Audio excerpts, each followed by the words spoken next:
What would you do if every doctor had already written a dying man off? If the machines were only a formality, and the room had gone quiet the way rooms do and everyone has stopped hoping, and you were the only person left who pulled up a chair and refused, for 3 sleepless nights, to leave? They told her there was nothing left to do, and on the 3rd morning, when the light came gray through the blinds, and she had not slept in 70 hours, the most feared man on the coast opened his eyes, looked at the exhausted, overlooked woman, slumped beside his bed, and said 7 words that changed both their lives forever. This is a story of quiet stubbornness, of a woman the world had decided was nothing, and of the ruthless man who woke up and understood exactly what she was.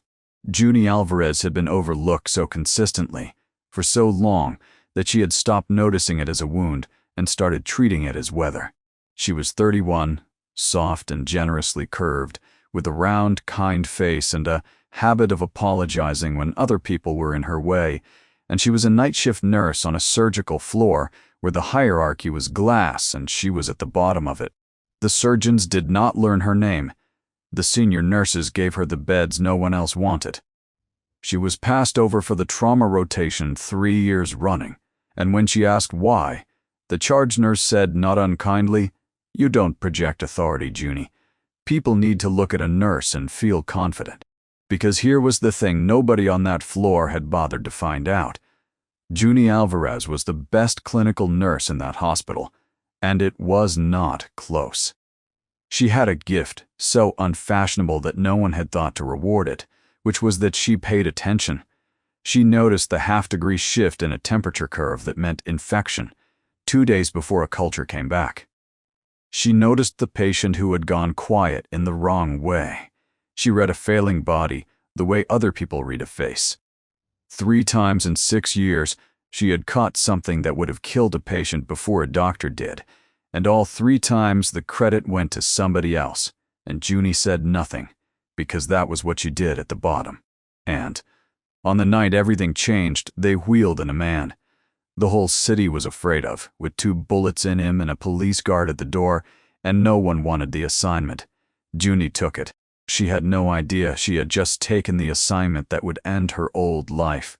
The man on the table was Mateo Serrano, and even unconscious and gray and bleeding, the room knew what he was. He was tall and broad, with a body mapped by old scars, and the 2 grim men who walked in behind the gurney were not police. Mateo Serrano was the head of a syndicate that owned the ports and the fear of every powerful family for 100 miles. And someone had put 2 rounds into him outside a restaurant on a Tuesday night. He came through surgery, and then, over the next 36 hours, he began quietly and comprehensively to die anyway. The bleeding was controlled, but he would not wake. His pressure drifted, a fever climbed, and would not answer to anything. And on the 2nd evening, Junie stood at the back of a room while the attending explained to a wall of grim-faced men that they had done everything that the family should prepare, that it was now a matter of comfort and time. She watched those dangerous men file out. And then the room emptied, the way those rooms do, the monitors dialed down, the door left half shut. A man who had frightened an entire city, left alone in the dark to finish it. And Junie Alvarez, who was not assigned to sit with him, who was off her shift in 40 minutes, stood in that doorway and looked at a human being nobody was coming back for. She pulled up a chair. She could not have told anyone why. Perhaps she knew what it was to be written off by people who had never looked closely. Perhaps she had simply never been able to walk away from someone who had run out of people. She sat down on the 2nd night, and she did not get up again for 3 days. What she did in those 70 hours nobody watched, which was fitting, because nobody had ever watched her do anything. She turned him every 2 hours. She cooled him when the fever spiked and warmed him when he shook. She talked to him the entire time, low and steady and unembarrassed, about the weather, about her sister's terrible boyfriend, about the fact that he was being extremely rude by not waking up, and she watched. She logged everything every hour in a notebook she kept in her scrub pocket because the chart only recorded what the chart asked for. And somewhere in the small hours of the second night, Junie Alvarez saw something no one else in that hospital had seen. His fever was wrong. It was not climbing the way an infection climbs. It was spiking in a pattern, sharp peaks 4 to 5 hours apart, tracking almost exactly with his medication schedule. And his heart rate did something strange on the shoulder of each spike, a subtle instability that resolved and returned. Junie sat back at 4 in the morning with her hands going cold, because she had seen this pattern exactly once before, 6 years ago, as a student in a case study she had never forgotten. This was not sepsis. This was a rare and vicious reaction to an antibiotic they had started him on in surgery, and it was quietly killing him, and every doctor in the building had looked at a criminal with 2 bullets in him and decided the answer was obvious. She went to the attending at 6 in the morning with her notebook, her hourly log, her hand-drawn curve. He gave her 90 seconds. He looked at the chart and gnawed at her pages and told her, with the kind of patience that is worse than shouting, that she was a floor nurse who had been awake too long and emotionally overinvested and should go home and sleep. And Junie, who had spent 31 years being told a version of exactly that, felt the old shame rise, the reflex to apologize, to shrink, to accept that people who project authority know better.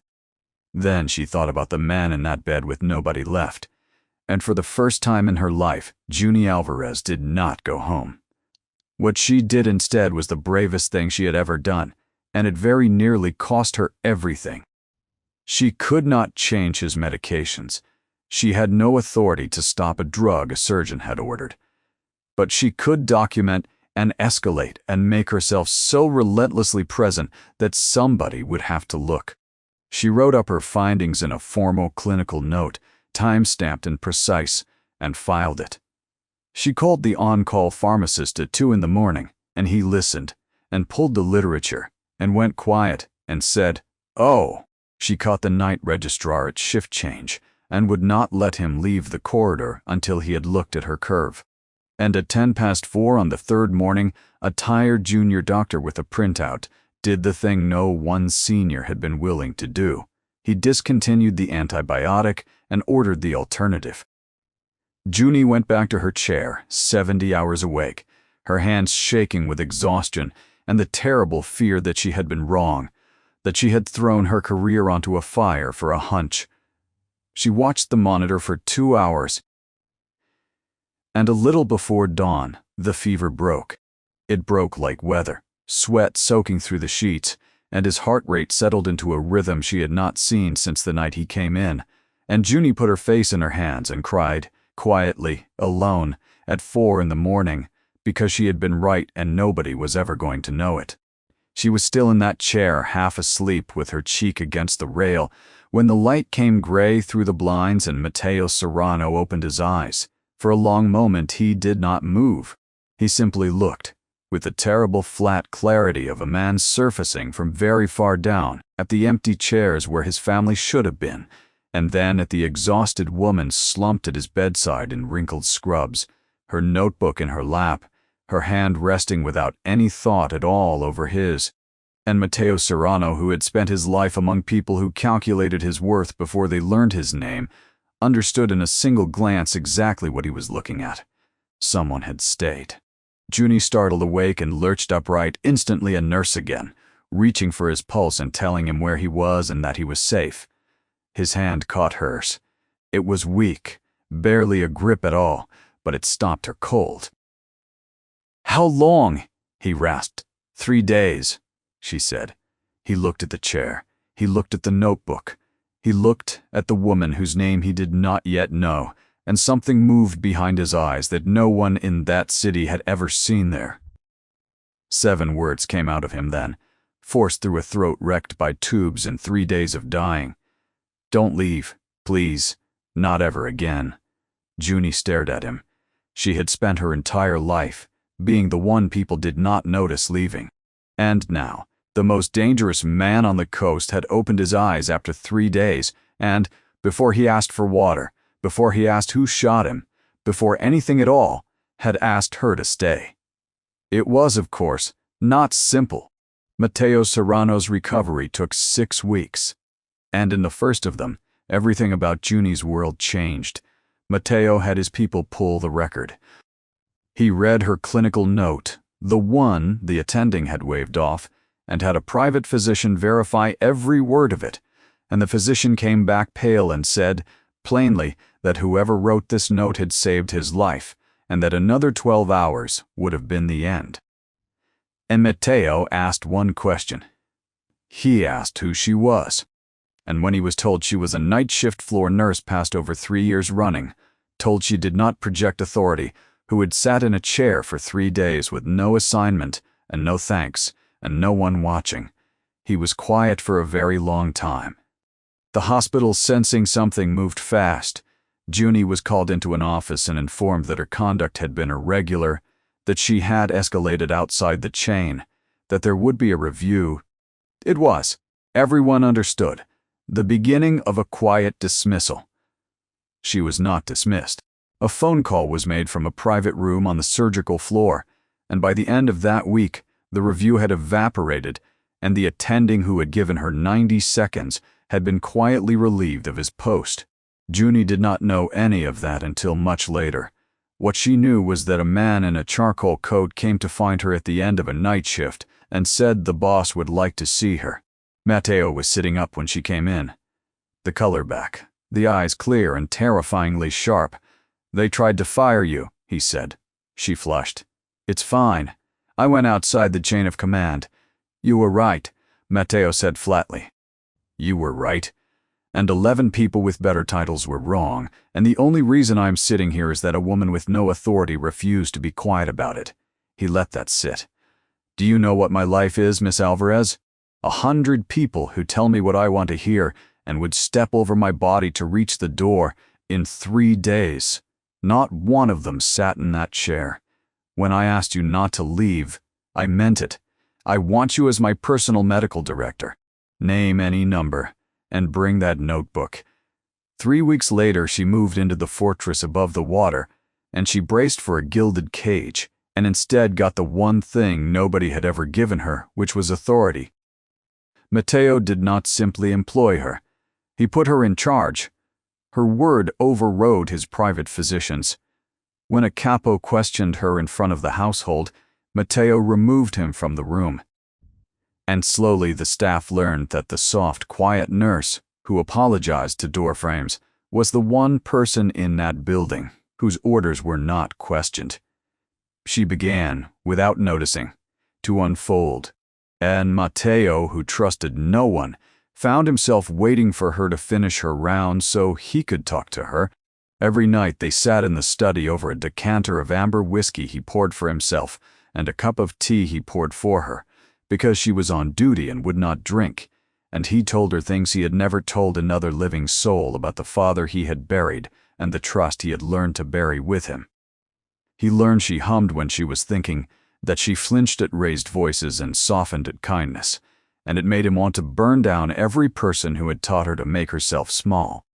And one night at her door, his hand rose to cradle her jaw, his thumb brushing her cheek, and Junie thought he might kiss her, and instead he only looked at her, memorizing her, and murmured good night, and left her aching for a man the whole world feared. But Junie had also never stopped wondering about a question nobody in that house was asking. Not who had shot Matteo Serrano, but how the man had known exactly where he would be at a restaurant chosen at the last minute, on a Tuesday. The cruelty came at a formal dinner, and it came wearing pearls. Matteo had seated Junie at his right hand in a gown of deep garnet that celebrated every curve she had spent 31 years apologizing for, and midway through the evening, a sleek woman named Coralie, who had spent 2 years positioning herself to be the next Mrs. Serrano, cornered her by the sideboard with an audience in tow.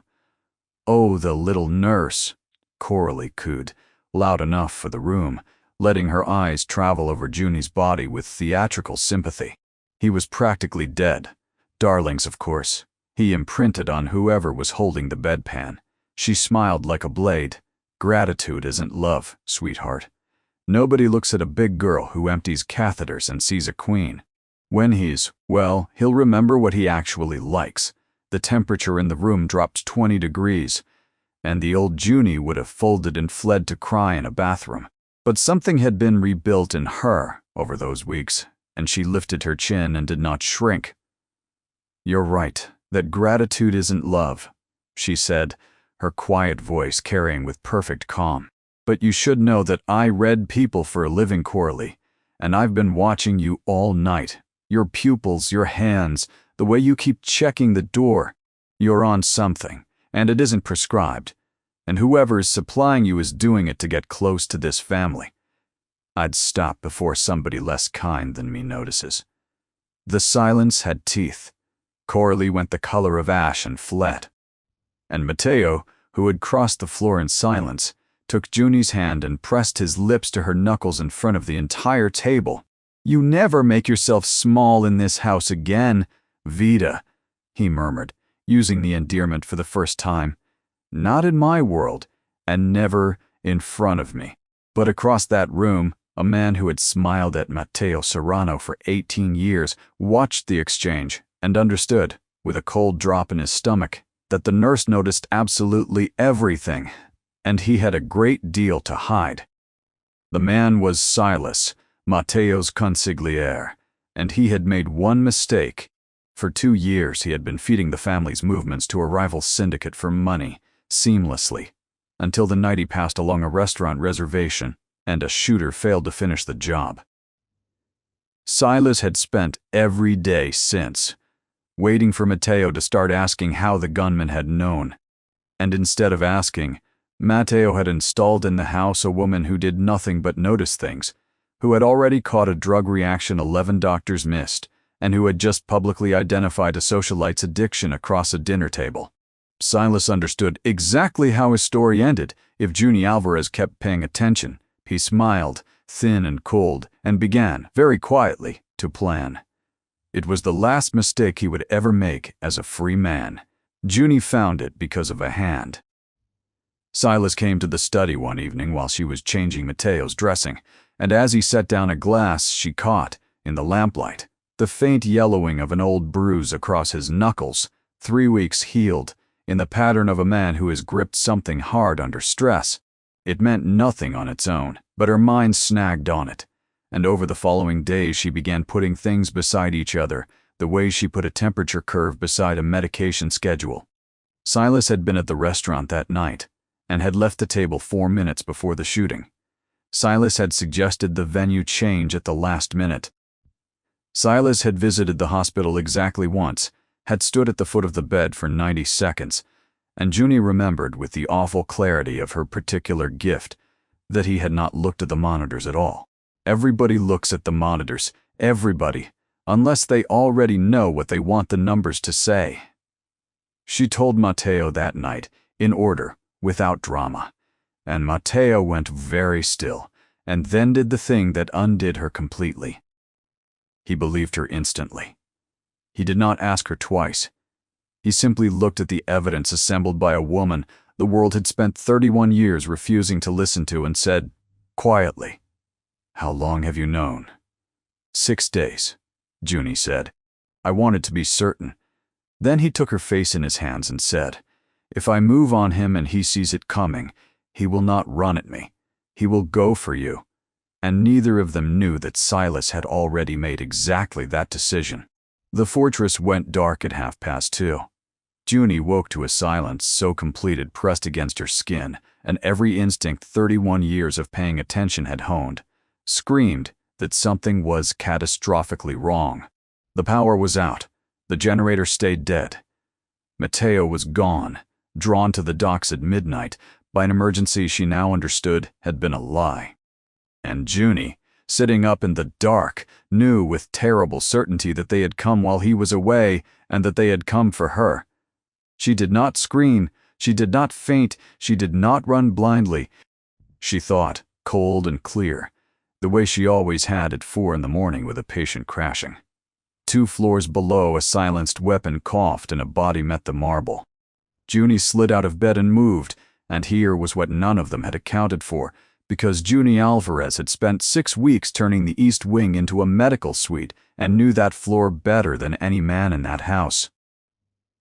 She knew the treatment room had a hardwired emergency line on its own circuit and the linen chute behind the supply room, and she knew what was in her own cabinets. Because a room full of medicine is only harmless in the hands of someone who does not understand it. She reached the treatment room as boots hit the landing and got one line out to the only number that mattered. Then she did something better than hide. She turned her own ward into a trap. She emptied 4 liters of surgical scrub across the tile inside the doorway. She wedged the heavy equipment cart into the corridor's narrow point, so anyone coming had to come single file, and she took the crash cart's defibrillator paddles off the wall, charged, because a woman who reads bodies for a living knows precisely what electricity does to one. Then she waited in the dark behind the drug cabinet, her heart slamming. The first man through went down instantly on the scrub, his weapon skittering into the dark. The second came in fast behind him, and Junie stepped out of the shadows and put the paddles against his shoulder and discharged them, and he dropped like a cut rope. She did not stop. She kicked both weapons under the sterilizer and slipped into the linen chute alcove and pulled the panel shut, and heard above the groaning the smooth, unhurried voice of the man who had sold Mateo Serrano to his enemies. "Come out, Junie," Silas said pleasantly into the dark. "You clever girl. Nobody in this house ever looked at you twice, and you are the only one who saw me." He stepped carefully around the slick. "Nothing personal. You simply noticed too much." He was 3 feet from the panel, and Junie, crouched in the dark with her whole body shaking, did the one thing he never expected. She spoke. "You should have checked my office before you came for me, Silas," she said. Silence. "Because everything I put together went out of this house 6 days ago," she continued, her voice steadier than she felt. "Partited, notarized, with the reservation records, and your movements that night, sitting with 3 people who will send it to Mateo, and the whole commission the moment I stop confirming I am alive. Kill me tonight, and you do not just lose your money. You expose yourself to every family on this coast as the man who sold his own boss and then murdered the woman who saved him." Silas's certainty flickered. He had not planned for the nurse to be armed with anything but kindness, and in his half-second of hesitation, the front gates below exploded inward with the tortured shriek of an engine pushed past its limits. Mateo had come home. Time seemed to fracture. Gunfire erupted below, brief and brutal and absolute, and Silas spun toward the sound, and Junie, seizing the only moment she would ever get, drove the panel open into the back of his knees. He went down hard into his own spilled scrub, scrabbling for purchase he could not find, and she was already moving, kicking his weapon away into the dark. And then the doors were thrown open and Mateo filled the frame, soaked in rain, still not fully healed, his eyes wild and searching. Rafe poured in behind him with 4 armed men, and the trap Silas had spent 2 years building snapped shut around him instead. Mateo had him by the throat against the wall before he could speak. 18 years, he said. You sold me for money, and when the bullets failed, you came into my house for her." Then he turned his head, and the murderous cold in his eyes dissolved into raw, naked fear, and he released Silas to Rafe's men and crossed the room in 2 strides. His hands moved frantically over Junie's arms, her face, her shoulders, checking for blood, for wounds, for any harm to what was his. "Are you hurt?" he demanded, his voice cracking. "Did he touch you? Look at me. Breathe." "I'm all right," Junie wept, her fingers twisting in his soaked coat, and then, because she was still herself, her hand went to his side to check his healing wound. "You have torn your stitches. You impossible man," she said, and burst into tears. Mateo let out a broken, disbelieving laugh into her hair. Then he framed her tear-streaked face in his trembling hands and looked at her the way no one in her whole overlooked life had ever looked at her. "You are magnificent," he breathed. 18 years of my men missed him, and you caught him from a bruise on a knuckle. And then his voice cracked open entirely. When I woke up and asked you not to leave, he said hoarsely, I told myself it was gratitude. It was not gratitude, Vida. I opened my eyes after 3 days, and the first thing I saw was the only person who had ever stayed. Silas, the man who had smiled at Matteo for 18 years while selling him for money, learned the price of underestimating them before the week was out. Matteo did not act in blind rage. He let Junie lay the case before the commission the way she laid out a clinical case. In order, without drama, every payment, every leaked movement, every minute of that Tuesday night. And when the 5 families had seen it, Junie did not counsel death. You do not need to make him a martyr, she said quietly. You need to make him nothing. So they did it her way. They stripped Silas of every asset and exposed his treason to the families he had schemed to serve, and let them cast him out, left alive, bankrupt, disgraced, unable to walk into a single room on the coast without every man in it knowing what he had done. A fate the old men agreed was far crueler than any quick and merciful bullet. And Coralie, who had told her that nobody looks at a big girl and sees a queen, found her supplier arrested and her own name attached to the investigation, and spent years watching from the far end of every table Junie now sat at the head of. As for the hospital, Junie did something better than burn it down. She accepted the position of clinical director at a new trauma facility. A certain family foundation quietly funded and built the training program herself, and the first rule she wrote into it was that any nurse on any shift who documents a concern must be heard by a physician within the hour, no matter their title, no matter how they project. It is still called the Alvarez rule. Nobody there knows why. Months later, on a bright morning washed gold with new sun, Junie Alvarez stood on the terrace of the fortress with a cup of tea, running the medical division of an empire and a hospital wing besides. She did not apologize to door frames anymore. She wore rich colors tailored to celebrate every curve she had spent her life shrinking from, and took up exactly as much room as she pleased. Matteo came out and stopped, simply to watch her. "You're staring, Mr. Serrano," she said, a smile in her voice. "I will never stop," he said, crossing to her and taking the cup gently from her hands. "Do you know what I understood when I opened my eyes in that room?" he asked quietly. 11 doctors looked at me and saw a dead man with a police guard. 100 people who owed me everything went home, and one woman this world had spent 31 years overlooking pulled up a chair and stayed. He tilted her chin up, his dark eyes soft in a way the rest of the world would never see. "They told you that you did not project authority, Vida. You saved my life with a notebook and a chair, and then saved it again in the dark with a defibrillator. You never needed to project anything. You simply needed one person to finally look." Junie looked up at the man the whole city feared, a man who bowed to no one and yet bowed entirely to her. And for the first time in her life, she believed she was exactly enough. She had spent 31 years being the woman nobody noticed, passed over and talked past and told she did not look like someone worth listening to, and she had proven every last one of them wrong, because the gift the whole world had dismissed as fussing turned out to be the only thing standing between him and a grave. The doctor said there was nothing left to do. She pulled up a chair anyway.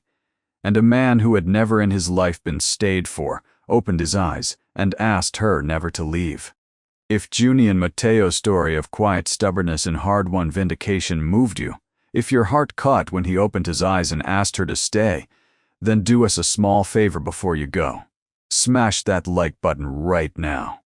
Share the story with someone who needs to hear that the person nobody notices is so often the one who sees everything. Subscribe to the channel and ring the bell so you never miss another twist-filled tale of the overlooked soul who finally gets everything she deserves. And drop a comment below and tell us what was your favorite moment in Junie and Matteo's story.